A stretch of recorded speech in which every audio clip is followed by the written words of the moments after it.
श्री सुखदेव जी समझाने लगे, ए राजा परीक्षित उसी समय इधर कंस सोच रहा है भगवान अपनी लीलाएं कर रहे हैं, लेकिन मथुरा में कंस ये सोच रहा है कि मेरा दुश्मन अभी कृष्ण बलराम मारा नहीं गया है।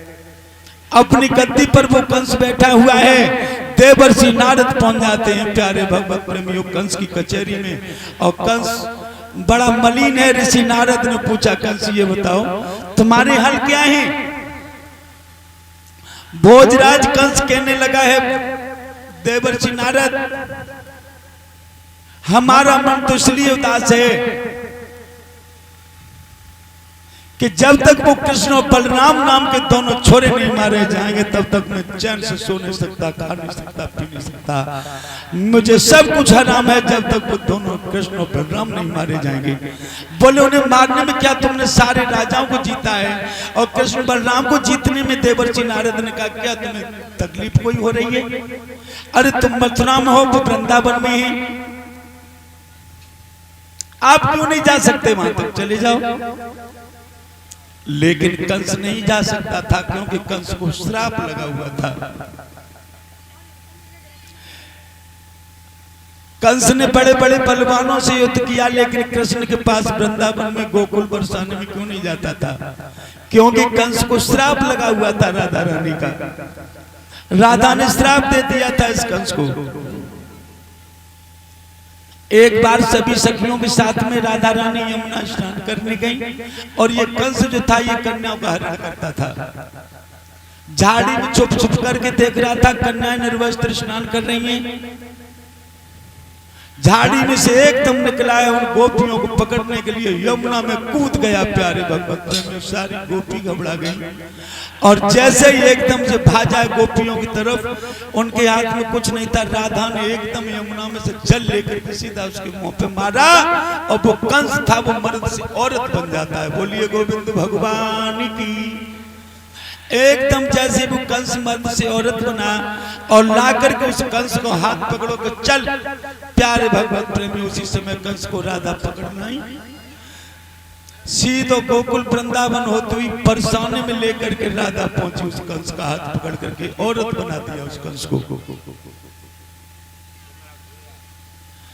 इधर ब्रजभान महाराज ने देखा मेरी राधा कहां गई है।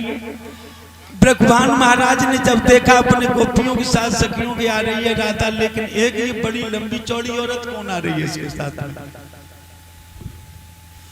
एकदम भगवान ने ब्रजभान ने कहा, राधा कहां तुम गई हो, कहां से तुम आ रही हो, इतना समय हो गया? बोले बाबा मैं यमुना स्नान करने गई। बोली ये औरत कौन है तुम्हारे साथ में? राधा कहने लगी बाबा जी औरत नहीं है। बोले क्या? बोली ये औरत नहीं है। बोले और कौन है? बोले ये मथुरा को कंस है। कंस? ए भैया जो कंस को नाम सुनो एकदम ब्रजभान महाराज घबरा गए। बोले राधा कैसे? मैं समझ नहीं पाया क्या है। बोले मैंने इसको औरत बना दिया, गंदी निगाहें डाल रहा था, हम लोग यमुना में स्नान कर रहे थे, गंदा है ये, मैंने इसको औरत बनाया है। ब्रजभान महाराज घबरा गए, राधा तुमने इससे लड़ाई क्यों, झगड़ा बोलने लिया? ये कंस जिसके पीछे पड़ जाता है उसे तो बर्बाद कर देता है, और हम इससे लड़ने की योग्य नहीं। राधा तुमने ये क्या किया? बोले बाबा कुछ नहीं हमने किया, मैंने इसको सबक सिखाया है, मैं इसको छोड़ूंगी नहीं जब तक इसको नंदगाम गोकुल बरसाने में बिल्कुल इसका अपमान नहीं मैं कर दूंगी, छोड़ूंगी नहीं।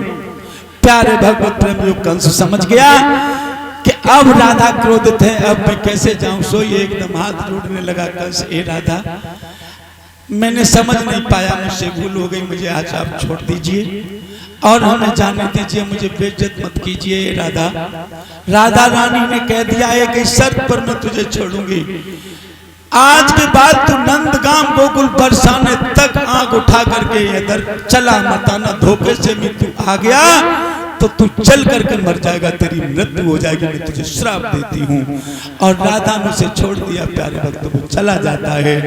फिर दोबारा कंस नंदगाम गोकुल बरसाने में लौट करके नहीं आया, क्योंकि श्राप दे दिया था राधा ने कि अब की बार तू आया तो तू खत्म हो जाएगा, नष्ट हो जाएगा, जल जाएगा तू। देवर्षि नारद कहने लगे तुम कंस क्यों नहीं जाते? बोले मैं नहीं जाऊंगा। बोले कारण क्या है ये बताओ। देवर्षि नारद के कंस कहने लगा कारण हमारा सिर्फ और कुछ नहीं है नारद, मेरा सिर्फ कारण है तो सिर्फ मेरा कोई कारण है कृष्ण और बलराम।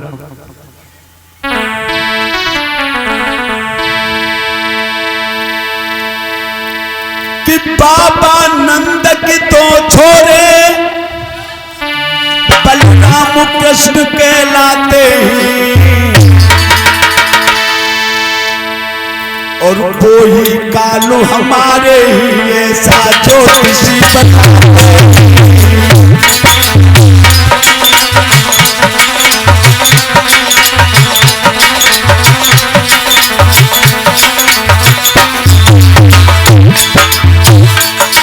और वो ही कालू हमारे ही ऐसा ज्योतिषी बताते हैं, और वो ही कालू हमारे ही ऐसा ज्योतिषी बताते हैं।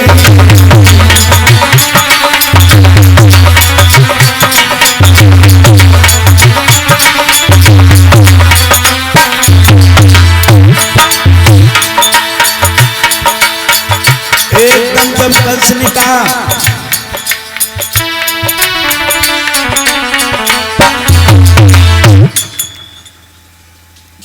कि ज्योतिषियों ने बताया कृष्ण और बलराम हमारे काले हैं। प्यारे भगवत प्रेमियों उसी समय ऐसा कोई उपाय बताओ देवर्षि नारद जिससे कि हमारा मेरा दुश्मन मारा जाए। देवर्षि नारद ने कहा कि भोजराज कंस एक ही उपाय है। बोले क्या? तुमने काली जैसे कमल के फूल मंगवाए और बाबा नंद ने कमल के फूल ला करके तुमको दे दिए। अब तो मेरी एक ही इच्छा है और एक ही अकल है। ए राजा कंस, तुम ऐसा करिए कि कहीं से और एक कुंवारी कन्या कहीं से ला करके और तुम अपने मथुरा में एक धनुष यज्ञ का कार्यक्रम रखो और सारे ब्रज के यादवों को, ब्रज वृंदावन के सारे यादवों को निमंत्रण दे दो कि हमारे यहाँ धनुष यज्ञ है और धनुष यज्ञ में सभी यादवों का निमंत्रण है। और सारे ब्रज के यादवों को निमंत्रण दे करके अपने यहाँ धनुष यज्ञ का कार्यक्रम कराओ और बाबा नंद के लिए चिट्ठी भेज दो कि हमारे यहाँ सब लोगों को आना है। तुम राजा हैं, तुम्हारे हुक्म से सारे के सारे लोग आएंगे। आज उसी समय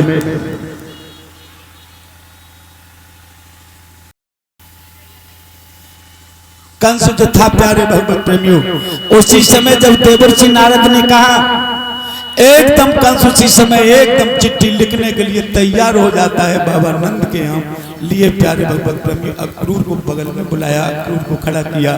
कंस का जो सेनापति था वो अक्रूर था और उग्रसेन का भी सेनापति अक्रूर ही था। ये बाबा नंद के सगे भाई थे अक्रूर चाचा। और चिट्ठी लिखने लगा है वो कंस।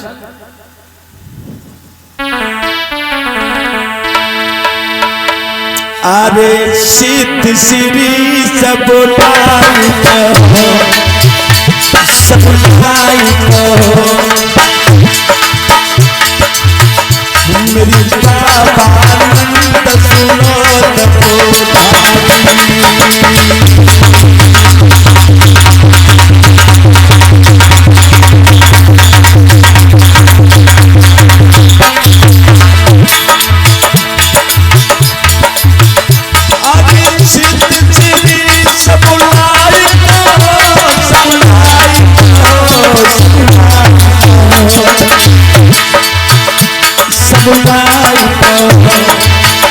मेरी बाबा नंद सुनो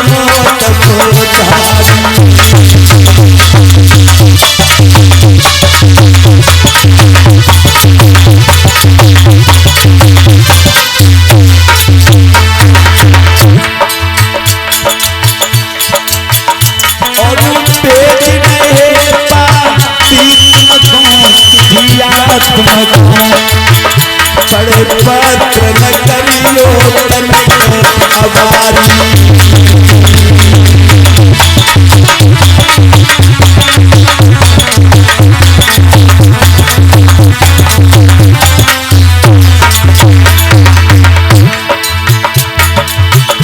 बन ठन की सदिया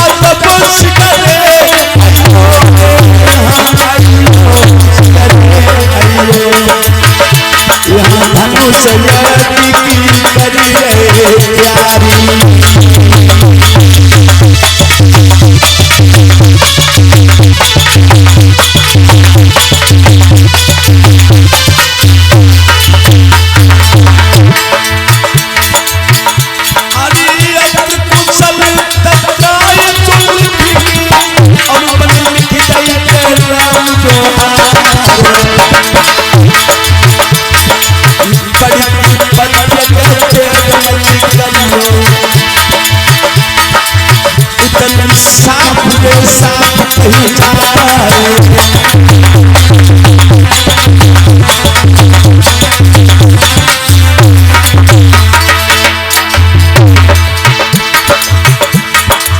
जाने तुम्हारी बात ले पूरा चाचा दे दिए। जाने धन से ये की पाती और अक्रूर को दे दिए।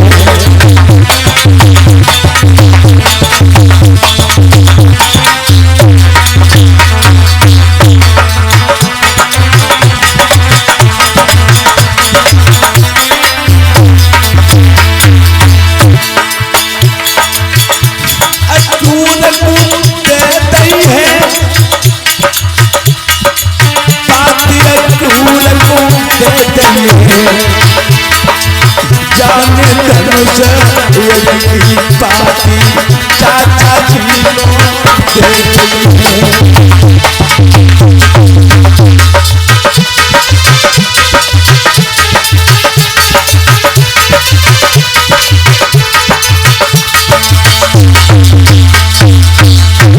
एकदम चिट्ठी लिख करके अक्रूर चाचा को दिए। बोलिए गोविंद भगवान की।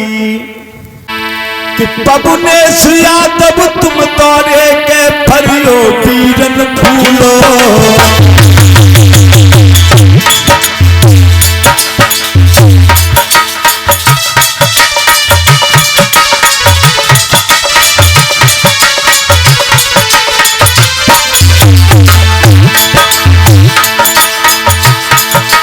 पबने यादव प्यारे भैया फरियो पीरन फूलो।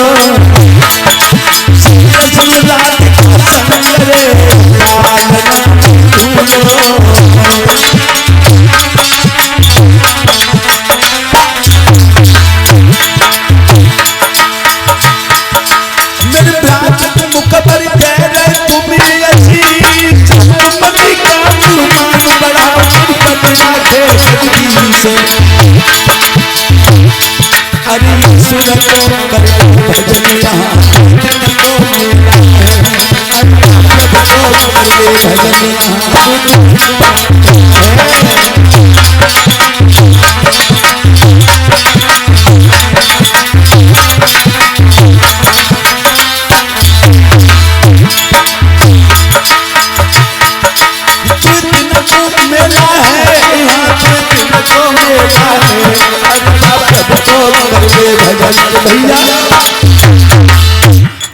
आज उसी समय श्री सुखदेव जी वर्णन करते करते एकदम चिट्ठी लिखी है राजा कंस ने और एकदम अक्रूर चाचा को हाथ में दे दिए, क्योंकि कंस का सेनापति अक्रूर थे, वो बाबानंद के भाई थे। कहा जाइए ये बाबानंद को चिट्ठी दे देना और कह देना कल हमारे यहाँ धनुष यज्ञ का कार्यक्रम है और सम्मानित सभी सम्मानी यादव लोग ब्रजवासी सारे हमारे यहाँ कार्यक्रम में आए। और चिट्ठी दे दी है। अक्रूर चिट्ठी को लेकर के और एकदम वृंदावन में पहुंचे, गोकुल में प्यारे रखो।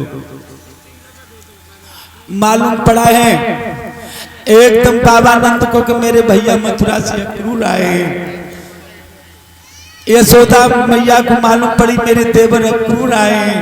एकदम अक्रूर चाचा ने जाकर के कृष्ण बलराम को मालूम पड़ा, चाचा के चरण स्पर्श किए। अक्रूर ने बाबानंद के चरण स्पर्श किए।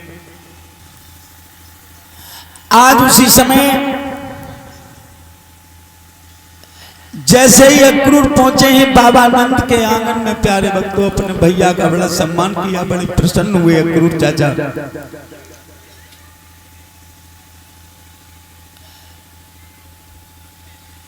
धीरे धीरे बड़े भोजन बनाए हैं अक्रूर के लिए। अक्रूर ने कहा भैया कैसे हो, उन्होंने उनके हालों को जाना, उनके हालों को पहचाना और उसके बाद श्री सुखदेव जी वर्णन करने लगे। अक्रूर ने एकदम चिट्ठी निकाल करके और बाबानंद को दी और इन्हीं के साथ साथ में सम्मानी आदरणीय भैया हमारे पुष्पेंद्र और सोनू यादव, ये हमारे शैलेश मास्टर साहब के छोटे भाई हैं और ये मालाओं मुद्राओं से हमारे सभी स्टाफ का सम्मान करा रहे हैं और ये पति जी परिषद महाराज का भी सम्मान कर रहे हैं। ईश्वर हमारे पुष्पेंद्र भैया का घर आंगन खुशियों से भर दे। बोलिए गोविंद भगवान की।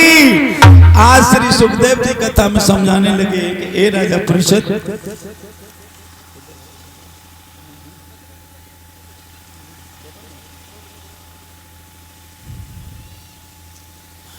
आज समझाया।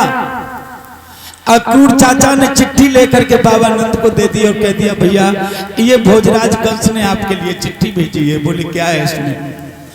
बोले कुछ नहीं, धनुष यज्ञ का कार्यक्रम है और धनुष यज्ञ का प्रोग्राम, सारे आदमों को निमंत्रण भेजा है उसने और सारे ब्रजवासियों को बुलाया है और चिट्ठी आपके नाम से उन्होंने भेजी है।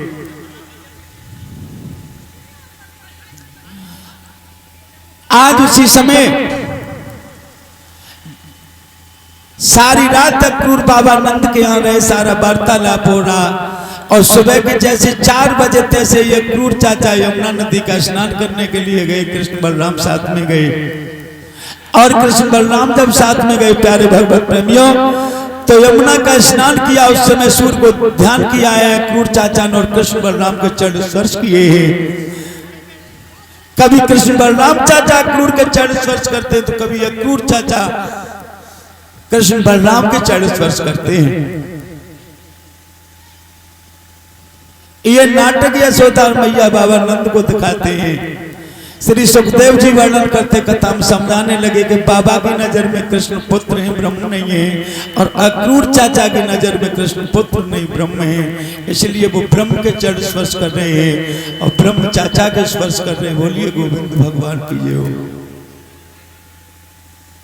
सवेरा हुआ और अक्रूर चाचा ने कहा बाबा नंद से ठीक है भैया अब हम चल रहे हैं, कंस का समय, अब हमें कंस के यहाँ पहुंचना, अपनी ड्यूटी पर जाना है, आप लोग आना। बाबा नंद ने अक्रूर चाचा को बुलाया और बोले अक्रूर एक बात तो बताओ, तुम मेरे भैया हो और भाई क्या छुपाएगा, ये बताइए हम लोग मथुरा में आए, ऐसा तो नहीं कंस हम लोगों के साथ में कोई दुर्व्यवहार करे, कोई धोखा तो नहीं करेगा? अक्रूर चाचा कहने लगे देखो भैया इतना तो मैं भी कहता हूं कि कंस आप लोगों को कोई भले के लिए नहीं बुला रहा है। इशारा कर गए अक्रूर चाचा कि इतना तो मेरा भी मन करता है कि कंस आपको कोई भले के लिए नहीं बुला रहा है, आना अपने सोच समझ करके आना। अक्रूर कह करके चले जाते हैं। बोलिए सतगुरुदेव भगवान की जय हो। आज उसी समय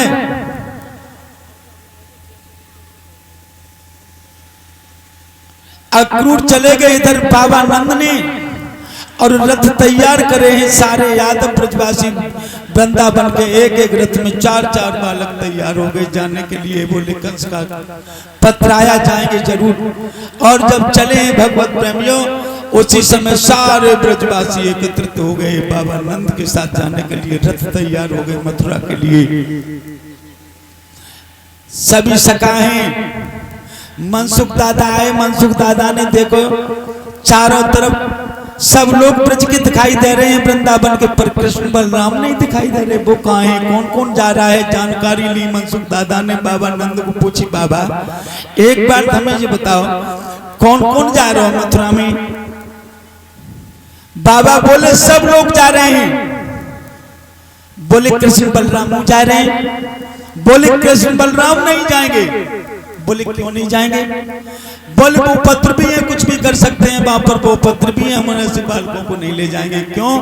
कि तुम ये समझो कि हम अहिर वृंदावन में रह रहे, लेकिन जन समझना कि बाबा की कोई मथुरा जागीर है, कंस है मां का राजा है। कृष्ण बलराम नहीं जाएंगे और हम सब लोग जाएंगे। एकदम मनसुख दादा ने कालो वालो लट्टू और जमीन में मारा। गुस्सा है गई बाबा नंद से मनसुख दादा, एकदम जमीन में लट मारो और बोले बाबा कुछ भी हो लेकिन हम अपने कृष्ण बलराम को यहाँ अकेला छोड़ करके जाएंगे। कंस अपना दूध भेज करके मेरे कृष्ण बलराम के साथ में कुछ भी कर सकता है, हम अकेला अपने कृष्ण बलराम को नहीं छोड़ेंगे और जाएंगे तो मरेंगे मिटेंगे, एक साथ जाएंगे मथुरा में, मेरे कृष्ण बलराम के साथ में जाएंगे। मनसुख ने कहा बाबा नंद से यहाँ कोई अपघात करते मेरे कृष्ण बलराम को हम अकेला नहीं छोड़ेंगे बाबा, जब हम सब लोग जाएंगे तो मेरे कृष्ण बलराम भी जाएंगे।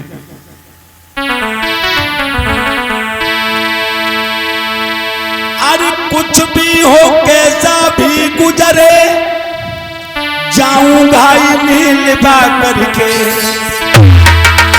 और आऊंगा मथुरा नगर की हमारी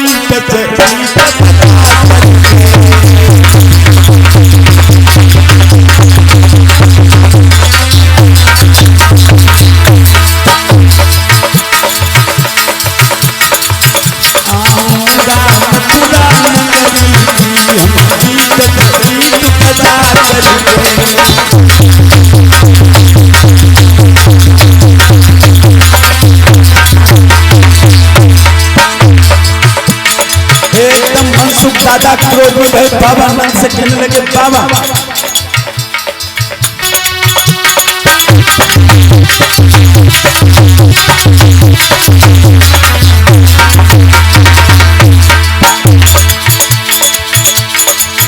अरे आधो नंगर की हनीते गाते आध में फूकने लगा दिया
दादा ने कहा बाबा कुछ भी हो कुछ भी मैं जाऊंगा संग लिबा करके आऊंगा मथुरा नगरी की हम सेठ बजा करके इतना बड़ा बलवान हो गया जो कि हम लोगों को खा जाए। ए भैया एकदम कृष्ण बलराम ढोड़वाए, कृष्ण बलराम बुलवा करके लाए, बोले उनको भी ले चलो। एकदम कृष्ण बलराम तैयार हो गए जाने के लिए प्यारे लोग। और जैसे जाने के लिए जब तैयार हुए, एक रथ कृष्ण बलराम के लिए भी तैयार किया गया। अब जब भगवान तैयार हो गए सोचने लगे अब चलो, एकदम यशोदा मैया के पास श्याम सुंदर पहुंचे और कहने लगे मैया हम भी जा रहे हैं मथुरा के लिए। एकदम यशोदा माँ की ममता ही विलक्षण होती है माता बहनों भगवत प्रेमियों। एकदम श्याम को पकड़ा और अपनी गोदी में बैठा लिया। श्याम कहाँ जा रहा है तू? बोले मैया मथुरा जा रहा हूँ। बोले तू नहीं जाएगा श्याम। बोले मैं कल कोई तो दिन बीच में है, परसों हम वापस आ जाएंगे। मैया यशोदा मैया रोने लगी, श्याम को जाने से बड़ा दुख होने लगा। बोले माँ मैं कहाँ जा रहा हूँ? मथुरा ही तो जा रहा हूँ, कल कोई तो दिन बीच में है, परसों तो हम आ जाएंगे। बोले नहीं श्याम तू लौट करके नहीं आएगा, मुझे अंदेशा है तू लौट करके नहीं आएगा श्याम। और एकदम मैया की आंखों से जैसे आंसू निकले, यशोदा मैया के सोच श्याम समझ गए हे माँ धन्य है माँ यशोदा, न बात के पीछे तुम रो गई, कितना मुझे प्यार करती हो माँ। तुम तो मुझे रोज उलाना देती थी कि तू ये करता है, तू इतना वो करता है, तू चोरी करता है, झगड़ा करता है, तू बहुत बुरा है। लेकिन माँ मैं बुरा हूँ, लेकिन आज तू माँ क्यों रो रही है माँ? फिर सीने से श्याम को लगाया, श्याम तू क्या जानेगा माँ की क्या ममता होती है श्याम, मैं तुझे बहुत प्यार करती हूँ, मैं चिल्लाती हूँ तुझे समझाने के लिए चिल्लाती हूँ श्याम, लेकिन तुम मेरा हृदय का टुकड़ा है श्याम, मैं तुझे अकेले देखना नहीं चाहती, मेरे हर समय जीवन भर मेरे सामने तू आंखों के रहे श्याम। श्याम कहने लगे धन्य है मैया, कैसी तुम माँ हो, रात दिन मेरे उलाने आए फिर भी तुम हमसे निराश नहीं हुई माँ।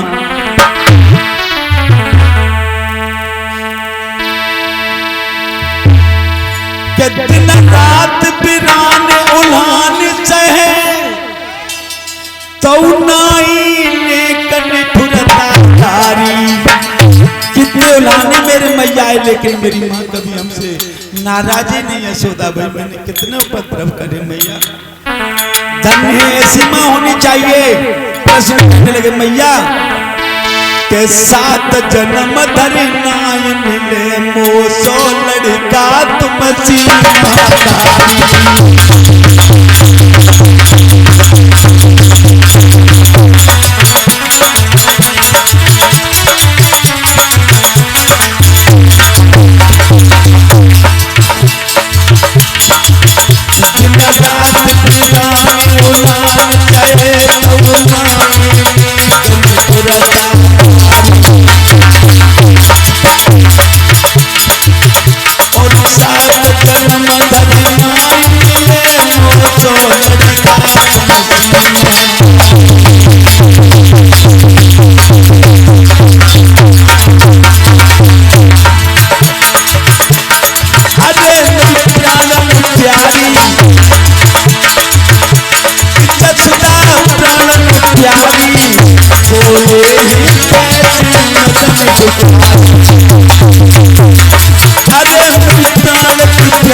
एकदम कहने लगे मैया दिन रात बिराने उलाने से तो नाई नेक ने ढुरता दारी और 7 जन्म धरे नाय मिले मोसो लड़का तुमसी मातारी। एकदम प्रणाम किया मैया, आज्ञा दे दो आज कल को दिन बीच में, परसों हम शीघ्र वापस आ जाएंगे। और करके बात आया यशोदा मैया से आंगन से बाहर हो गए और जैसे रथ में बैठे श्याम सुंदर आगे के लिए रथ चलाए प्यारे भगवान प्रेमियों, और जैसे और तुरंत आगे धीरे धीरे निकल गए। श्याम सुंदर को रथ जब पीछे रह गए आगे जब जैसे रास्ता में चले तो क्या देखा है, उसी रास्ता में जब रथ शाम का जा रहा उसी में सब सखियां राधा मीरा सरला मंजू किरणा विशाखा ललिता सत्यभामा सारी सखियां रास्ते में खड़ी हैं, सारी सखियों के बीच में और राधा रास्ते में खड़ी और अपने यूं हाथ कर लिए राधा ने। भगवान कहने लगे राधा अरे जरा रास्ता दे तो आप क्यों खड़ी है, मैं मथुरा जा रहा हूं, देर हो रही है। राधा ने हाथ यूं कर लिए, बोले चला जा श्याम मथुरा के लिए चला जा। बोले कहाँ होकर निकलूंगा, बोले मेरे ऊपर से होकर के रथ को निकाल ले जा श्याम, वैसे तो मैं तुझे नहीं जाने दूंगी। कितना प्यार था भगवान मुरली मनोहर कन्हैया का, प्यारे भगवान। आज वो ब्रज की गोपियां श्याम के सामने रथ के खड़ी हो गई प्यारे भगवत प्रेमियों। आज समझाने लगी श्री सुखदेव जी वर्णन करने लगे कथा में कि हे राजा परीक्षित उसी समय कहने लगी श्याम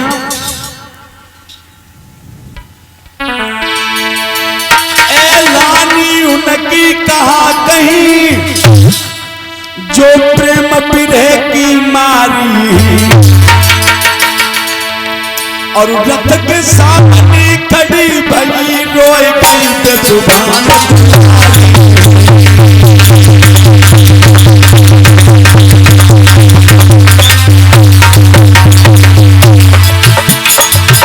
और रथ के सामने खड़ी भई रोए गई जुबान।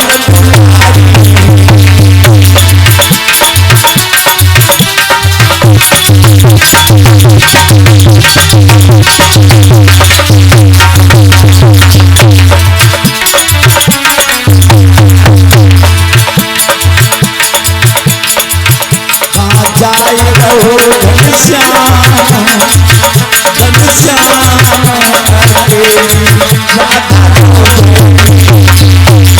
छोड़ का घनश्याम घनश्याम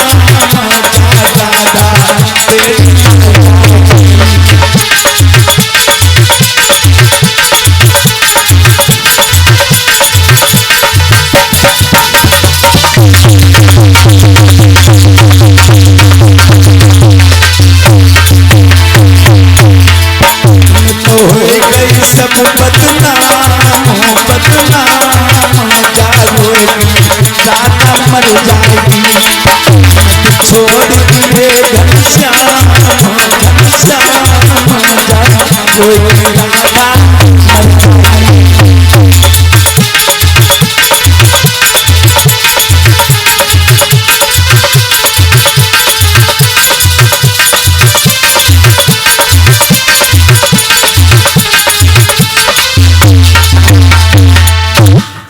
पिए ते मरुबाई पिया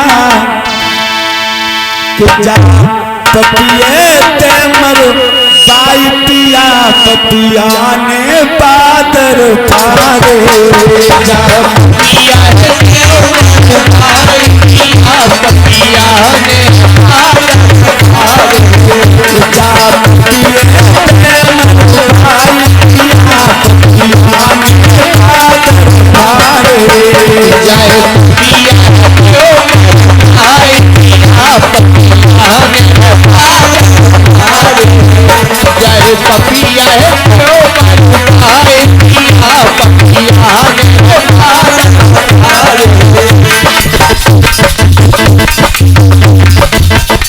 अब पिए ते मरुबाई पिया पपिया ने बादर पारे जय पिया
लेकर के चले उस प्रेम प्रेरी राधा सखियां सारी सामने खड़ी हो गई, कहने लगी श्याम मेरे ऊपर से होकर के तू रथ को निकाल ले जा तो चला जा, लेकिन मैं नहीं हटूंगी रास्ते में। भगवान कहने लगे राधा समय दे दू, सारे रथ आगे निकल गए, बहुत देर हो रही है, समय ज्यादा हो चुका है। बोले निकाल ले जा ऊपर से श्याम। ए श्याम तेरी खातिर में नंदगांव गोकुल बरसाने में बदनाम हो गई श्याम सुंदर, और आज तू मुझे छोड़ करके जा रहा है। प्यारे भगवत प्रेमियों, काफी देर हो गई, एकदम सखियों ने राधा को पकड़ा और कहा पागल हो रही है, इस श्याम के पीछे तू खाम खाम में पागल हो रही है राधा। बोले मुझे इससे प्रेम हो चुका है, इसलिए मैं इसे रोक रही हूँ और मैं इसे चाहती। बोले ऐसे बहुत देखे हमने प्रेमी जो धोखा दे करके चले जाते। पागल राधा तू क्या समझ रही है, क्यों इसके सामने पड़ी, एकदम खींच लिया राधा को विशाखा सखी ललिता ने। समझाया चंदा ने, कहा करी पागल हो रही है, तब तक मंजू ने एकदम ले जाकर के अलग कर दिया। विशाखा समझाने लगी पागल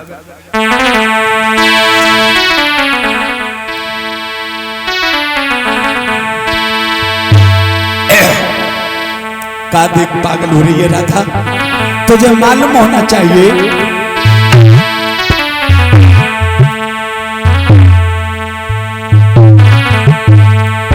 प्यार जब हद से बढ़ जाए। ए राधा समझा रही सखियां राधा को, प्यार जब हद से बढ़ जाए मजा है दूर रहने में। प्यार जब हद से बढ़ जाए मजा है दूर रहने में। प्यार जब हद से बढ़ जाए मजा है दूर रहने में। प्यार जब हद से बढ़ जाए मजा है दूर रहने में। प्यार जब हद से बढ़ जाए मजा है दूर रहने में। रीत ऐसी है मजा है दूर रहने में। रीत ऐसी है मजा है दूर रहने में। प्यार जब हद से बढ़ जाए मजा है दूर रहने में। एकदम समझाने लगी राधा, कम से कम ये तो समझ ले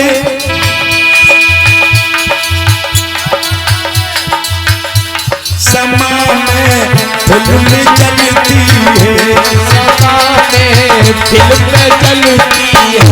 समा में फिल्म चलती है।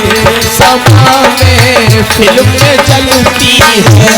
तो खुश हो देह परवाने, खुश हो देह परवाने।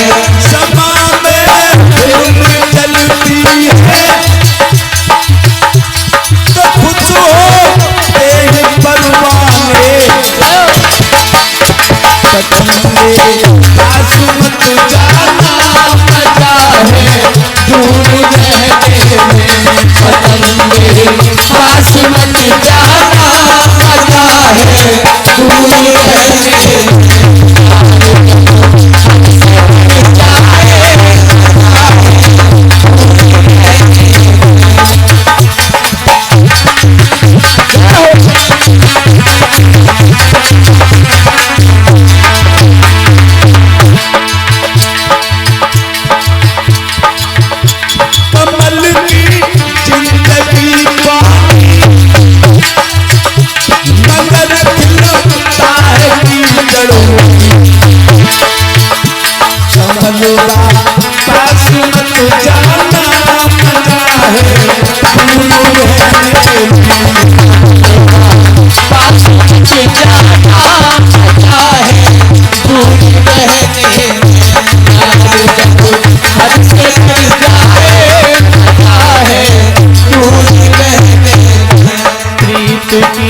रीत ऐसी है मजा है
किया, भगवान रथ को आगे निकाल ले गए और कह दिया चिंता मत करो, कल कोई दिन बीच में, परसों में शीघ्र आ जाऊंगा।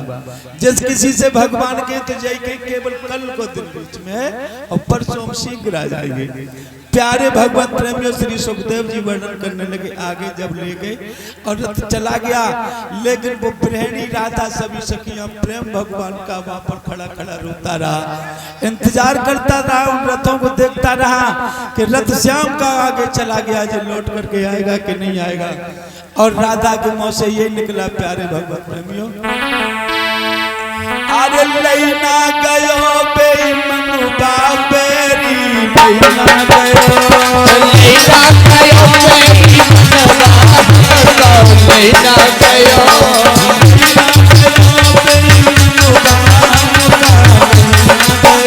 ओ लैना गयो बेईमान बाबेरी, लैना गयो।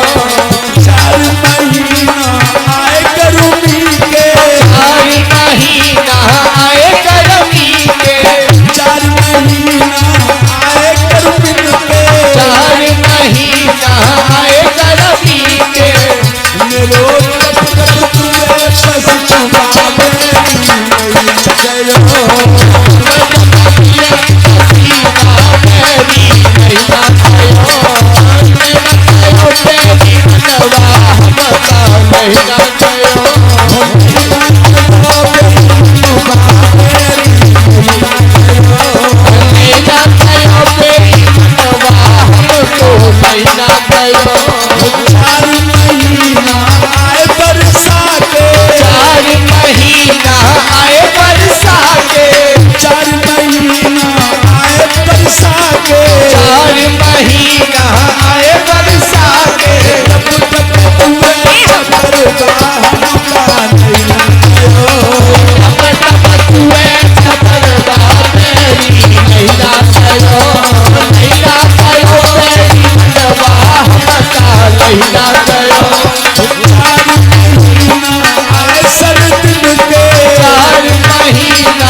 अब खूब जाके बने सजन बाबेरी, अब खूब जाके बने सजन बाबेरी, लैना गयो, लैना गयो बेईमान बाबा, लैना गयो, खूब जाके